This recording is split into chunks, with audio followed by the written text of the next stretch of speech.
Bismillahirrahmanirrahim. Assalamualaikum warahmatullahi wabarakatuh. Terima kasih saya ucapkan kepada Bapak Ibu yang telah dapat hadir, meluangkan waktu untuk diseminasi saya pada hari ini. Puji syukur kehadiran Allah Subhanahu wa Ta'ala yang pada hari ini masih memberikan kita kesehatan, kekuatan dan kemampuan dalam bernafas. Kemudian sholawat beserta salam tak lupa pula kita sampaikan kepada Nabi umat Islam sedunia, yakni Nabi Muhammad SAW. Yang saya hormati Bapak Ibu yang telah dapat hadir pada hari ini. Kemudian di sini tujuan saya adalah untuk mensosialisasikan atau mendiseminasikan apa yang telah saya pelajari pada pelatihan saya, yaitu CGP Angkatan 11 mengenai budaya positif. Nah, untuk apa saja topik-topik yang akan saya bahas, yaitu ada 5 topik, nanti mengenai disiplin positif dan nilai-nilai kebajikan universal, kemudian teori motivasi, hukuman, penghargaan dan restitusi, keyakinan kelas, kebutuhan dasar manusia dan dunia berkualitas, terakhir restitusi, yaitu 5 posisi kontrol dan segitiga restitusi. Nah, lanjut saja. Di sini ada perubahan paradigma dalam kita berpikir, yaitu salah satu contohnya, jikalau kita diberikan suatu benda, lalu kita diminta untuk menggenggamnya dan teman kita diminta untuk mengambil benda tersebut dari tangan kita, maka banyak hal yang dapat dilakukan oleh teman kita tadi. Salah satunya, kira-kira kalau saya menggenggam pena Bapak Ibu di tangan saya dan Bapak Ibu mengambil kembali dari saya, kira-kira apa salah satu yang bisa dilakukan? Apakah membuka tangan secara paksa? Bisa jadi ya, membuka tangan secara paksa. Bisa juga dengan bujukan, sehingga saya mau membuka tangan saya, dan banyak hal lain yang dapat kita lakukan dalam membuka pena dalam genggaman tadi. Nah, itu juga yang akan kita pelajari nanti, bahwa segala sesuatu yang kita terapkan pada anak tidak hanya satu perlakuan saja, kita dapat menggunakan beberapa perlakuan.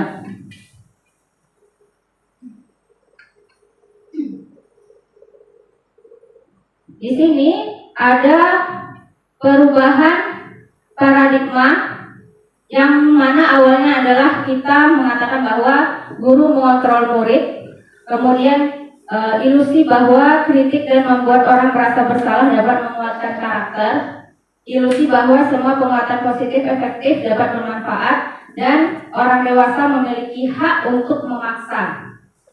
Nah, di sini ada perbedaan antara perubahan paradigma stimulus respon atau pemberian perlakuan dengan teori kontrol. Di sini untuk stimulus yang tadi, kita mencoba mengubah orang agar berpandangan yang sama dengan kita. Sedangkan pada teori kontrolnya, kita berusaha memahami pandangan orang lain tentang dunia. Maksudnya di sini adalah kita yang berusaha mengerti orang lain, bukan memaksa orang lain sesuai dengan apa yang kita mau. Begitu pula dengan siswa.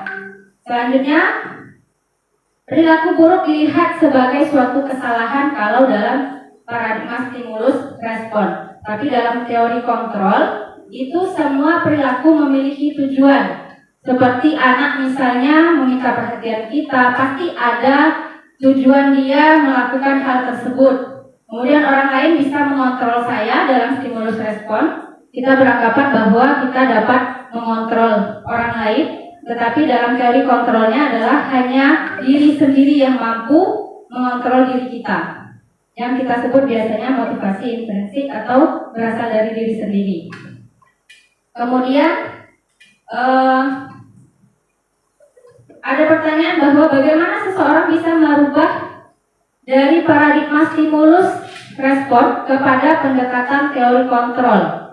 Di sini menurut Stephen Covey, dia berpendapat bila kita ingin membuat kemajuan perlahan, sedikit-sedikit ubahlah sikap atau perilaku Anda. Namun bila ingin memperbaiki cara-cara utama kita, maka kita perlu mengubah kerangka acuan kita.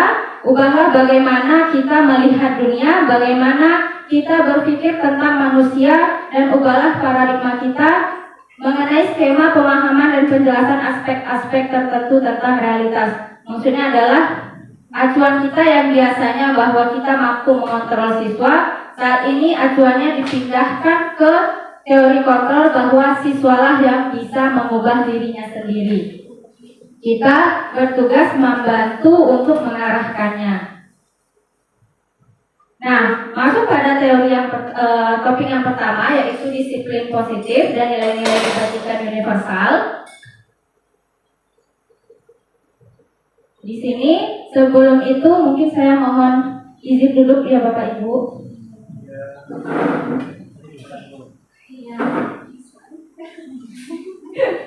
Oke, terima kasih sebelumnya.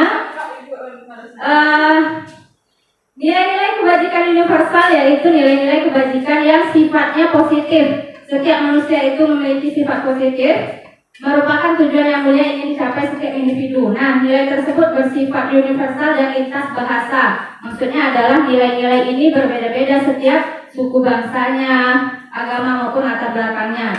Nilai kebajikan yang ingin dicapai oleh setiap anak Indonesia ini dikenal dengan profil pelajar Pancasila, yang mana kita sering menyanyikannya.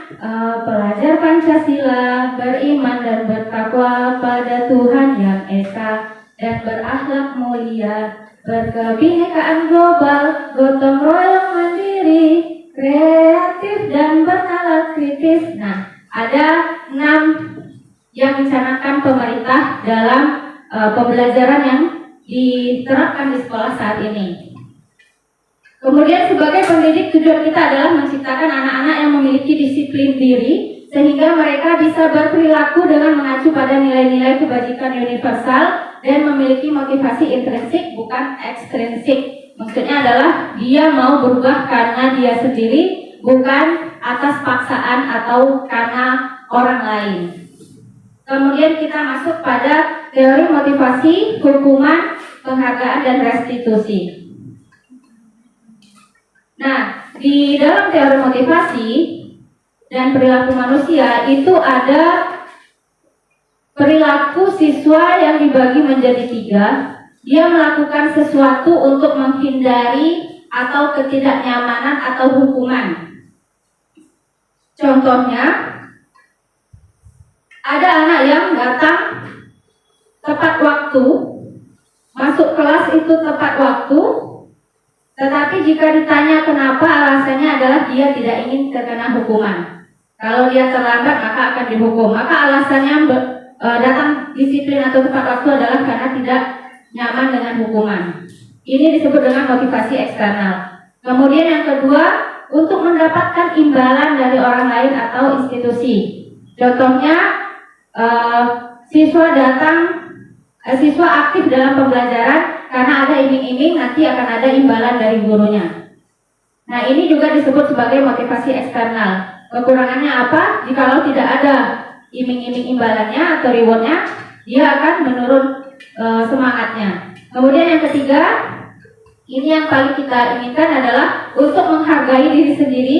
Dia mengetahui nilai yang dimiliki oleh dirinya. Dia datang tepat waktu, dia aktif karena dia menghargai dirinya sendiri. Nah, inilah yang disebut dengan motivasi internal. Tadi kita bahas tentang hukuman. Kalau biasanya di kelas kita memberikan reward atau hadiah selain dari kalimat, nah ini disebut, menurut pendapat Alfikon ini, dia mengatakan bahwa penghargaan merupakan hukuman. Kenapa? Bahwa penghargaan berlaku sama dengan hukuman ini, artinya meminta atau membujuk seseorang melakukan sesuatu untuk memenuhi suatu tujuan tertentu agar orang yang kita minta itu mau. Dorongannya ini adalah termasuk dorongan eksternal, karena dia bersifat ketergantungan. Jikalau tidak ada hadiah nanti, maka anak-anak tidak akan aktif lagi. Nah, ini dianggap sebagai penghargaan merupakan hukuman. Lalu apakah kita tidak boleh memberikan penghargaan? Tentu saja ada hal yang kita butuhkan untuk menambah motivasi siswa. Di sini disebutkan bahwa bukan hanya hadiah, tapi juga apresiasi atau kalimat kebaikan. Kita bisa memberikan pengakuan secara khusus atas kemampuan yang anak miliki. Kita juga bisa melakukan pengakuan secara pribadi kepadanya atau pada seseorang. Kita juga bisa melakukan pengakuan kepada semua murid secara bergantian. Dalam satu lokal kita sebutkan, oke, bagus sekali Anton di dalam satu kelas, maka dia akan menjadi pusat perhatian hari itu. Besoknya kita tidak Anton lagi, besoknya yang lain lagi yang lebih aktif. Atau kita juga bisa konsisten melaksanakan apresiasi ini setiap pembelajarannya, dan ini termasuk ke dalam bentuk nilai-nilai kebaikan, bukan dalam bentuk hukuman. Kemudian ada hukuman, tentu ada konsekuensi, atau ada hukuman, ada yang akan kita terima jika kita melanggar hukuman. Nah, hukuman bersifat tidak terencana atau tiba-tiba. Murid tidak tahu apa yang akan terjadi dan tidak dilibatkan. Hukuman bersifat satu arah dari pihak guru, sementara murid hanya menerima tanpa ada kesepakatan. Hukuman bisa berupa fisik atau psikis, sehingga anak tersakiti oleh perbuatan atau kata-kata. Nah, bedanya dengan konsekuensi, konsekuensi sudah terencana atau disepakati, sudah dibahas dan disetujui oleh murid dan guru. Umumnya guru dan murid sudah mengetahui sebelumnya, tetapi murid tetap dibuat tidak nyaman untuk jangka waktu pendek. Maksudnya adalah kalau hukuman, siswa datang terlambat, nah hari itu kita baru memikirkan kira-kira dia ngapain ya. Oh, kamu lari lapangan 2 kali.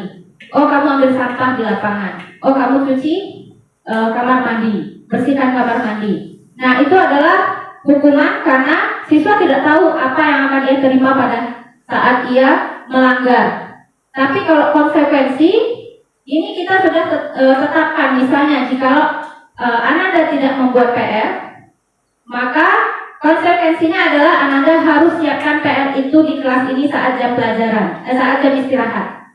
Maka dia tidak mendapatkan jam istirahat sesuai dengan waktu temannya. Itu konsekuensi yang dia terima. Jikalau Ananda besoknya atau Ananda yang lain melakukan hal yang sama, dia juga tahu bahwa konsekuensinya adalah membuat PR tersebut di kelas saat jam istirahat. Nah, ini disebut dengan konsekuensi karena sudah disepakati sebelumnya. Lanjut saja. Nah, di sini kita memiliki fill in the blank atau yang kosong. Mencatat 100 kali dalam buku, saya tidak akan terlambat lagi karena siswa ini terlambat ke sekolah. Kira-kira ini termasuk hukuman atau konsekuensi Bapak Ibu? Hukuman. Oke, kita lihat. Benar sekali Pak Fauzan. Kebetulan yang bagus. Selanjutnya, lari mengelilingi lapangan basket 2 kali karena terlambat hadir ke sekolah. Hukuman? Ada yang ragu? Kita masuk ke dalam hukuman karena bisa jadi ini tidak disepakati atau hal yang pada hari itu terpikirkan. Kemudian murid diminta untuk push up 15 kali, tidak menggunakan masker ke sekolah. Hukuman karena tidak ada sangkut pautnya antara push up dan masker ya Bapak Ibu. Kemudian mengganti kertas tugas teman yang telah dicoret-coret. Konsekuensi, ya benar sekali. Selanjutnya membersihkan tumpahan air di meja tulis karena tersenggol pada saat belajar. Konsekuensi, murid disuruh untuk mengenakan sepatu seharian di sekolah karena Murid disuruh untuk tidak mengenakan sepatu seharian di sekolah karena tidak mengenakan sepatu hitam. Jadi dia menggunakan sepatu lain, kita suruh buka. Seharian dia nggak pakai sepatu. Kira-kira konsekuensi atau hukuman? Hukuman. Kemudian lari mengelilingi lapangan basket 2 kali karena terlambat 10 menit untuk pelajaran PJOK. Konsekuensi karena berkesinambungan ya olahraga dengan keterlambatannya, maka dibuatlah konsekuensi jika terlambat dia melakukan 2 kali keliling lapangan basket. Nah, luar biasa, tebakannya, pilihannya sudah benar Bapak Ibu. Kita lanjut kepada topik restitusi. Nah, apa itu restitusi? Restitusi adalah proses menciptakan kondisi bagi murid untuk memperbaiki kesalahan mereka sehingga mereka bisa kembali pada karakternya yang lebih kuat. Restitusi juga merupakan proses kolaboratif yang mengajarkan murid untuk mencari solusi untuk masalah mereka dan membantu murid berpikir tentang seperti apa yang mereka inginkan. Nah, di sini restitusi maksudnya adalah bukan kita yang membuat peraturan, bukan kita yang menetapkan mereka harus apa, tapi siswa sendiri yang tahu kalau dia telah melakukan kesalahan, dia tahu peraturan apa yang telah dia langgar, dan dia juga tahu hal apa yang harus ia lakukan. Nah, inilah restitusi yang dianggap paling baik dalam kita menyelesaikan suatu masalah siswa, bahwa kita tidak membuat dia mengikuti apa yang kita pikirkan, tetapi kita membantu siswa mengarahkan bagaimana cara dia bisa menyelesaikan masalah yang dia hadapi. Selanjutnya keyakinan kelas. Nah, di sini peraturan seperti apa saja yang selama ini diterapkan di kelas. Nah, mengapa tidak peraturan saja? Mengapa harus keyakinan kelas? Perbedaannya, kalau keyakinan merupakan nilai-nilai yang disepakati secara tersirat atau tersurat. Kemudian kalau aturan itu biasanya dibuat oleh guru dan diiyakan atau diterima oleh siswa. Jadi keyakinan adalah dibuat secara bersama-sama dan disepakati secara bersama-sama. Di sini contohnya peraturan selalu kembalikan buku ke tempatnya, sedangkan keyakinan kelasnya adalah tanggung jawab. Dilarang mengganggu orang lain, keyakinannya adalah menghormati orang lain.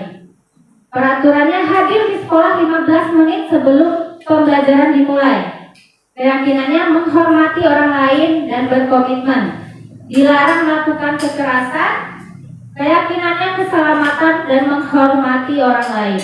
Dilarang menggunakan narkoba, keyakinannya adalah kesehatan. Bergantian atau menunggu giliran, peraturannya. Nah, di sini keyakinan kelasnya menghormati orang lain atau bersabar. Menggunakan masker, kalau keyakinan kelasnya kesehatan dan keselamatan. Peraturannya jangan berlari di kelas atau di koridor, keyakinan kelasnya keselamatan atau keamanan. Di sini saya merumuskan keyakinan kelas di kelas 10. Dapat ditonton bersama-sama. Sambil menonton, Bapak Ibu boleh makan snacknya terlebih dahulu. Iya, Pak.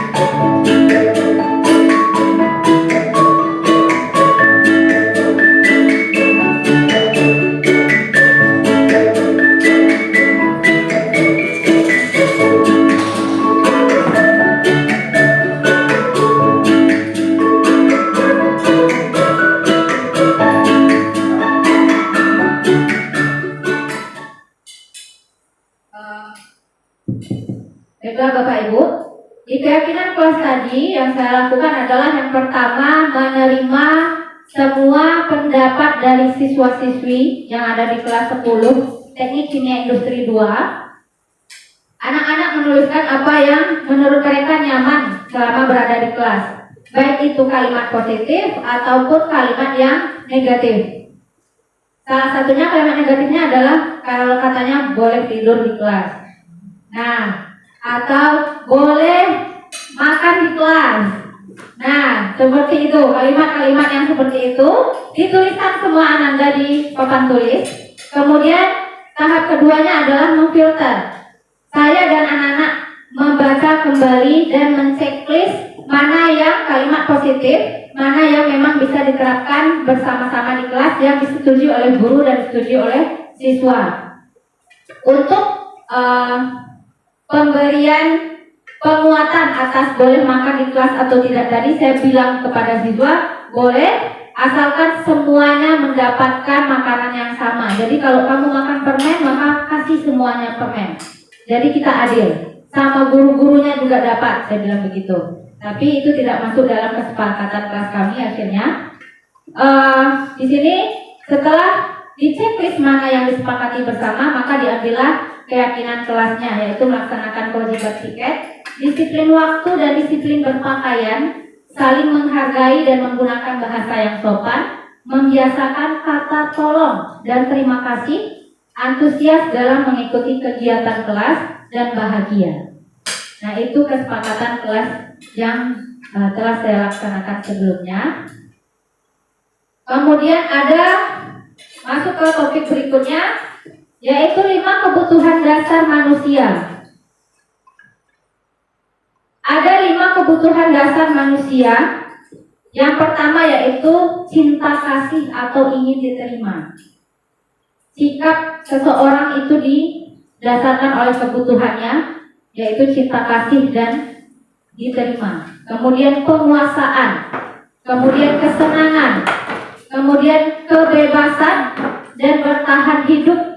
Kenapa anak misalnya berlari-larian di kelas, uring-uringan di kelas, ternyata dia ingin diterima, ingin diberikan cinta kasih oleh gurunya atau teman-temannya. Lalu kenapa orang lain atau siswa membawa jualanan ke sekolah, ternyata ia membantu orang tuanya untuk bertahan hidup. Nah, yang seperti itu, setiap orang melakukan sesuatu pasti memiliki kebutuhannya. Kemudian di sini salah satu contohnya yaitu tahun ini Dimas genap berusia 17 tahun. Ia senang sekali ketika ayahnya mulai mengajarkan cara menyetir mobil. Setiap akhir pekan ia berlatih menyetir. Ia terlihat senang sekali berlatih sampai akhirnya ia bisa menyetir dengan baik dan lancar. Nah, kemudian ketika ibunya bertanya kepada Dimas, apa yang membuat dia ingin bisa menyetir mobil? Ketika jawaban Dimas adalah kebutuhan, kira-kira kebutuhan apa yang ingin dia penuhi. Nah, di sini kita bahas. Pertama, jawabannya aku merasa bangga dan keren. Jadi kebutuhannya adalah kebutuhan penguasaan. Biar bisa jalan-jalan naik mobil sama teman-teman. Kebutuhannya kasih sayang dan rasa ingin diterima.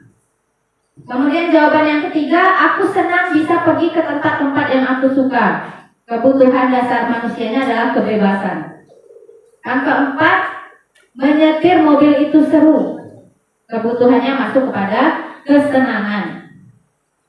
Nah, selanjutnya ada 5 posisi kontrol, di mana kita dalam mengontrol seseorang ataupun siswa itu ada 5. Yang pertama sebagai penghukum, yang kedua sebagai pembuat rasa bersalah, yang ketiga sebagai teman, yang keempat sebagai pemantau, dan yang kelima sebagai manajer.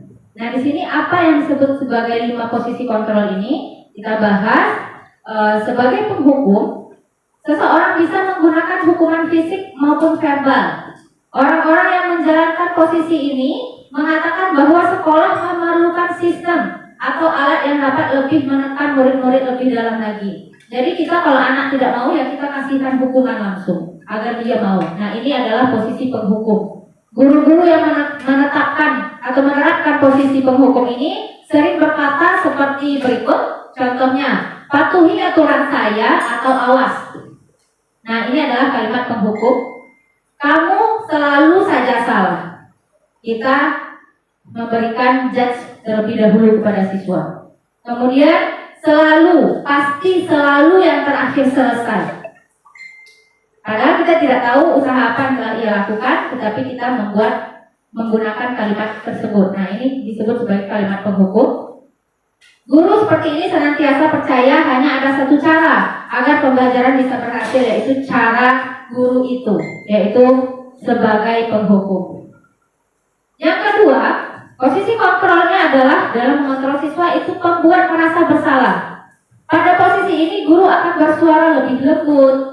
Kemudian pembuat rasa bersalah ini akan menggunakan keheningan yang membuat orang lain merasa tidak nyaman, bersalah atau rendah diri. Kata-kata yang keluar dengan lembut, contohnya seperti ibu sangat kecewa sekali dengan kamu. Berapa kali bapak harus memberitahu kamu ya? Kemudian gimana coba kalau orang tua kamu tahu kamu berbuat begini? Ini adalah kalimat-kalimat pembuat merasa bersalah, di mana posisi murid akan memiliki penilaian diri yang buruk tentang dirinya. Murid merasa tidak berharga dan telah mengecewakan orang-orang yang disayangnya. Ini posisi kontrol yang kedua. Selanjutnya posisi kontrol yang ketiga, sebagai teman. Beberapa guru juga memiliki keinginan sebagai teman agar kita dapat mengetahui sifat aslinya siswa seperti apa. Biasanya kita akan mengeluarkan sifat asli dengan teman atau dengan orang yang kita anggap nyaman.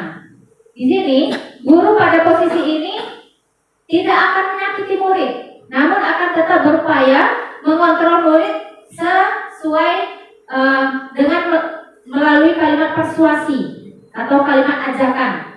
Posisi teman ini bisa negatif, bisa positif. Posisi ini merupakan hubungan baik yang terjalin antara guru dan murid. Guru di posisi teman menggunakan hubungan yang baik, humor untuk mempengaruhi seseorang, di mana kalimat yang sering dikatakan oleh guru dalam posisi teman seperti ayo bantulah demi bapak ya, atau ayo ingat tidak bantuan bapak selama ini, mungkin apa yang sudah kita lakukan. Ya sudah, kali ini tidak apa-apa, nanti ibu bantu bereskan. Masalah yang mereka hadapi kita bantu bereskan, misalnya seperti itu. Nah ini adalah kalimat-kalimat guru sebagai teman, di mana hal negatif dari posisi teman adalah bila suatu saat guru tersebut tidak membantu, maka murid akan kecewa dan berkata, saya pikir bapak atau ibu teman saya. Murid merasa dikecewakan dan tidak mau lagi berusaha. Nah ini positif negatifnya guru sebagai teman. Kemudian yang keempat, guru sebagai pemantau. Memantau berarti mengawasi. Pada saat kita mengawasi, kita bertanggung jawab atas perilaku orang-orang yang kita awasi. Posisi pemantau ini berdasarkan pada peraturan-peraturan dan konsekuensi. Maksudnya adalah kita melihat, oh hari ini Ananda tidak pakai sepatu hitam, maka kita akan meminta ia melaksanakan konsekuensi yang telah disepakati. Kemudian dengan menggunakan sanksi atau konsekuensi, kita dapat memisahkan hubungan pribadi dengan murid. Sebagai seorang yang menjalankan posisi pemantau, maka pertanyaan atau kalimat yang biasa kita gunakan yaitu peraturannya apa? Saat anak menggunakan sepatu yang berbeda misalnya, peraturannya apa? Kemudian apa yang telah kamu lakukan? Sanksi atau konsekuensinya apa? Seorang pemantau sangat mengandalkan perhitungan, catatan, data yang dapat digunakan sebagai bukti atas perilaku seseorang. Salah satunya kalau kita bilang, kamu sudah berapa kali tidak masuk? Nih absennya. Nah ini pemantau Bapak Ibu. Posisi ini akan menggunakan slip catatan atau daftar cek. Posisi pemantau sendiri berawal dari teori stimulus dan respon yang kita bahas sebelumnya. Kemudian yang menunjukkan tanggung jawab guru dalam mengontrol murid. Nah, di sini berdasarkan atas peraturan dan konsekuensi sebagai pemantau. Posisi terakhir, posisi kontrol terakhir yaitu sebagai manajer, di mana dianggap bahwa ini adalah pilihan salah satu yang paling baik, tetapi saya meyakini bahwa setiap posisi kontrol itu dapat digunakan sesuai dengan situasi dan kondisinya. Jikalau saat yang dibutuhkan kita sebagai teman, maka mungkin kita bisa memanfaatkan posisi guru sebagai teman untuk siswa mau bercerita, atau di posisi pemantau saat siswa melakukan sesuatu yang tidak sesuai dengan kesepakatan. Nah, di posisi manajer ini posisi di mana guru berbuat sesuatu bersama dengan murid, mempersilahkan murid mempertanggungjawabkan perilakunya, mendukung murid agar dapat menemukan solusi atas permasalahannya sendiri. Seperti yang kita pelajari saya bahas di restitusi tadi, bahwa di sini kita mengarahkan murid untuk mampu menyelesaikan masalahnya sendiri, mendorong dia untuk mampu berpikir kritis, kira-kira solusi atas apa yang telah ia lakukan itu apa. Dan bisa jadi di waktu-waktu tertentu kepada kedua posisi tersebut diperlukan. Nah, sebagai manajer biasanya kita mengatakan apa yang kita yakini, kembali ke keyakinan kelas. Apa yang kamu yakinkan, apakah kamu meyakininya? Jika kamu meyakini, apakah kamu bersedia memperbaikinya? Jika kamu memperbaiki ini, hal ini menunjukkan tentang dirimu, apakah hal ini menunjukkan tentang dirimu? Lalu pertanyaan terakhir, kita mungkin bisa menggunakan apa rencana kamu untuk memperbaiki hal ini. Jadi ada beberapa step yang kita minta agar anak mampu berpikir solusi dari permasalahan yang telah ia lakukan, kesepakatan atau keyakinan apa yang telah ia langgar. Nah, ini adalah posisi manajer. Terakhir ada yang namanya segitiga restitusi. Ini ada 3 step. Salah satunya ini juga digunakan dalam posisi kontrol manager. Segitiga restitusi ini yang pertama kita menstabilkan identitas, yang kedua menanyakan keyakinan, dan yang ketiga validasi tindakan yang salah. Contoh pertanyaannya, keyakinan kelas apa yang telah kita sepakati? Kamu ingin menjadi orang seperti apa? Nah, lanjut kepada bahas satu persatu, menstabilkan identitas. Di sini untuk membuat anak merasa gagal karena berbuat salah, kita rubah menjadi positif terhadap dirinya. Contoh kalimatnya adalah, bersalah itu hal yang manusiawi. Ini adalah menstabilkan identitas bahwa manusia salah itu manusiawi. Tidak ada manusia yang sempurna. Bapak ibu juga buat salah. Atau kita pasti bisa menyelesaikan permasalahan ini. Nah, ini adalah kalimat-kalimat menstabilkan identitas dibandingkan kalau kalimat negatifnya mungkin, kok kamu salah terus? Kok kamu salah lagi? Misalnya. Mungkin kita bisa merubahnya atau menstabilkan identitasnya bahwa manusiawi kalau kamu salah. Atau memang terkadang kita ada naik turunnya dalam semangat belajar. Nah, seperti itu. Ini adalah menstabilkan identitas. Kemudian yang kedua, setelah kita stabilkan identitasnya, kita validasi tindakannya yang salah. Pertama, membantu murid mengenali kebutuhan dasarnya yang ingin dipenuhinya ketika melakukan kesalahan itu. Maksudnya kita menggali kenapa dia melakukan kesalahan itu. Pada dasarnya setiap tindakan manusia itu memiliki tujuan untuk memenuhi kebutuhan dasarnya. Yang kita pelajari tadi ada ingin diterima, kasih sayang. Apakah itu adalah karena dia ingin kebebasan, kekuasaan, cinta, kebahagiaan, atau ingin bertahan hidup? Nah, ini adalah validasi tindakan yang dia lakukan, alasan kenapa ia melakukan tersebut.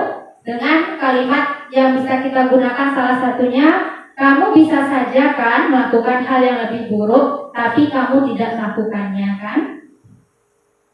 Atau kamu pasti punya alasan mengapa melakukannya. Jadi positifnya kita tidak langsung menjudge siswa saat dia membuat kesalahan. Kemudian yang ketiga, menanyakan keyakinan. Di sini anak melihat kesalahannya dihubungkan dengan norma sosial dan nilai-nilai yang mendasari manusia berinteraksi dengan orang lain.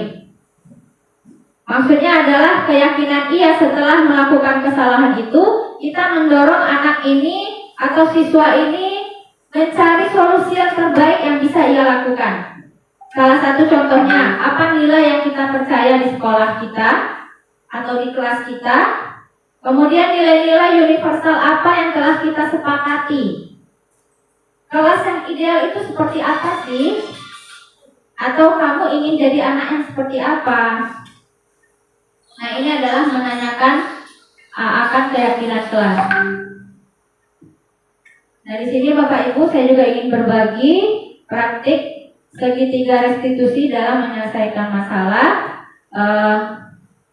Dapat kita tonton bersama.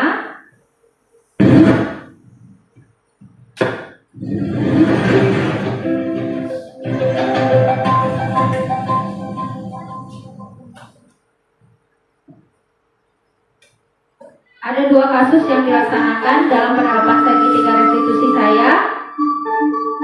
Yang pertama sebagai guru dan yang kedua sebagai wali kelas.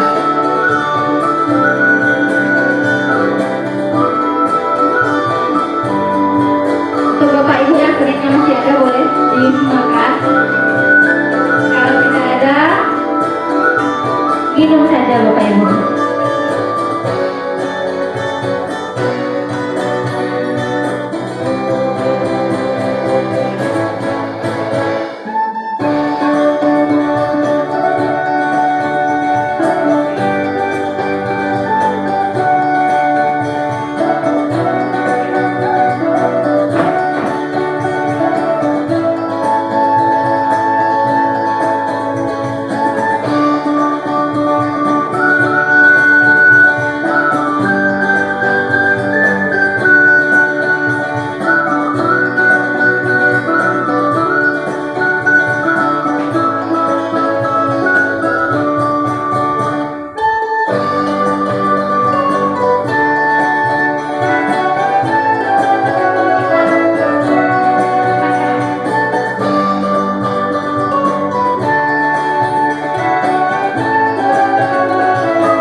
Segitiga restitusinya yaitu dapat Bapak Ibu tonton bersama-sama.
sekolah sudah baik, sudah memarahi saya di kelas dan di depan teman. Saya dipanggil ke kantor dan dia itu dengan baik dan tidak dimarahi.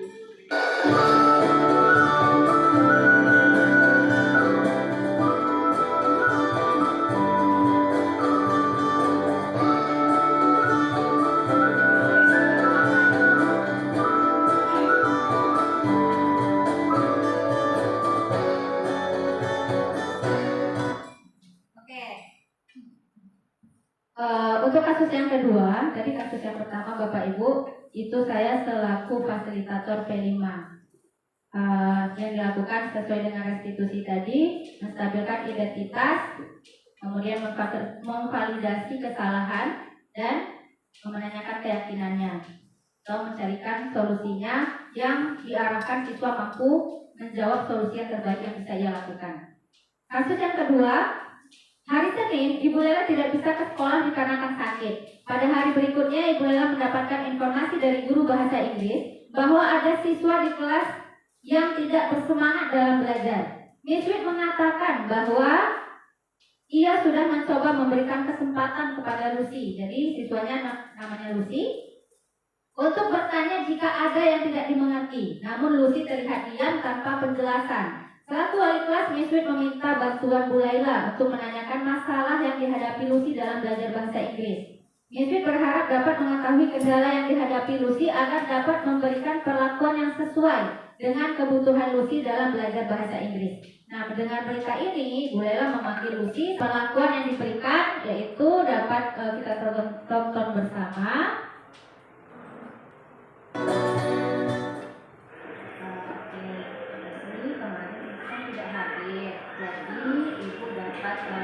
Informasi dari Miss kalau Lucy saat belajar kurang bersemangat.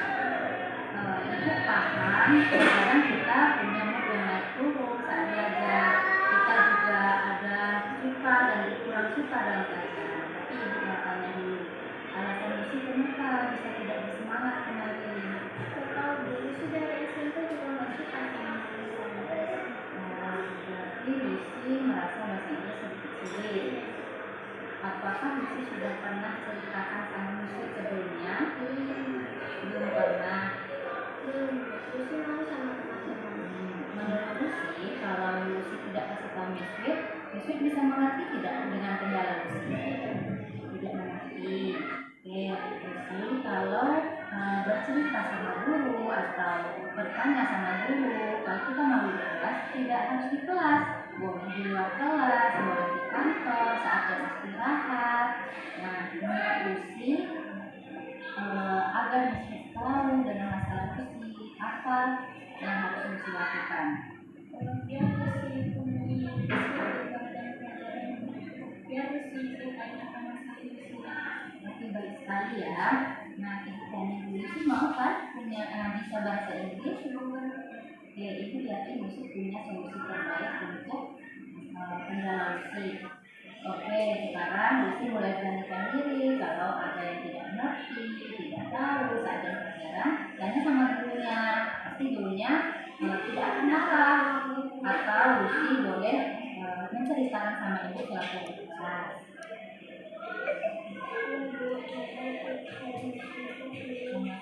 Saya selaku wali kelas sangat baik dan menyelesaikan masalah saya tanpa memarahi saya dan menasihati saya dengan perkataan yang baik.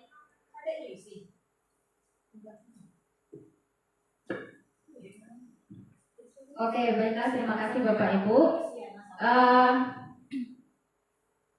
Di sini saya berbagi sebagai guru yang sedang pelatihan, bukan ingin mengajarkan ataupun ingin menjudge diri karena telah melaksanakan lebih baik, tapi ingin berbagi bahwa pendidikan yang telah didapatkan atau pembelajaran yang telah didapatkan selama pelatihan CGP Angkatan 11 ini bertugas untuk memberikan juga kepada rekan-rekan di sekolahnya, di mana kita juga telah mendapatkan ilmunya sebelum saya, di mana CGP Angkatan 10 sebelumnya juga telah mendiseminasikannya.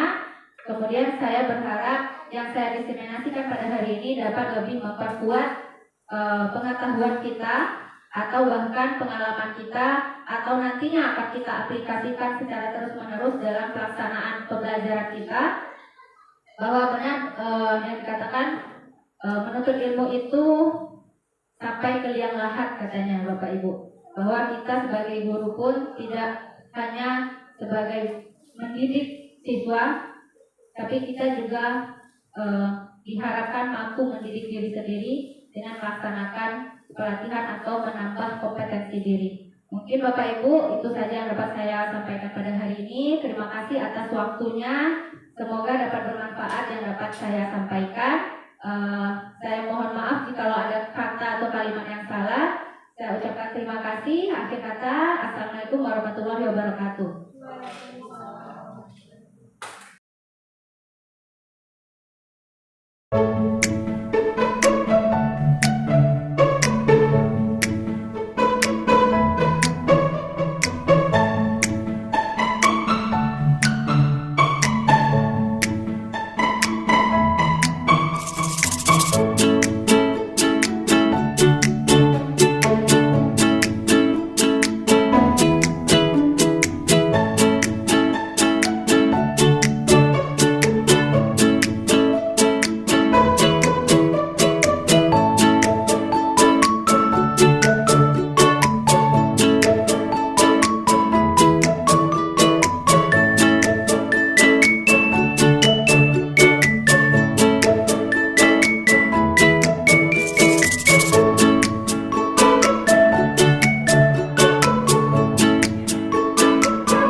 Jadi diharapkan semua anggota itu kerjasama biar tugasnya cepat selesai. Kalau ada anggota kelompok yang tidak bekerja, Ibu harapkan semuanya ikut bekerja. Bisa? Bisa. Waalaikumsalam. Makan dulu. Iya. Dia sudah makan? Sudah, Bu. Oke, tadi tahu kenapa dipanggil ke sini? Oh, Bu, karena kejadian tadi di kelas. Nah, dia udah tahu kan apa. Kalau tugas kelimanya kemarin gurunya jelaskan itu tugas individu atau tugas kelompok? Kelompok. Tugas kelompok. Menurut dia kalau tugas kelompok harus seperti apa? Bekerja bersama-sama. Bekerja bersama-sama. Tapi tadi Ibu lihat di kelas dia tidak ikut bekerja. Tadi dia sudah mengerjakan, Bu, tapi kerjanya seperti tidak dianggap atau tidak pernah melakukan kerja itu, makanya Lia tinggalkan saja lagi. Kira-kira apa alasan teman-teman Lia seperti itu? Karena Lia pergi makan, karena Lia langsung keluar dari kelas untuk pergi makan, Bu.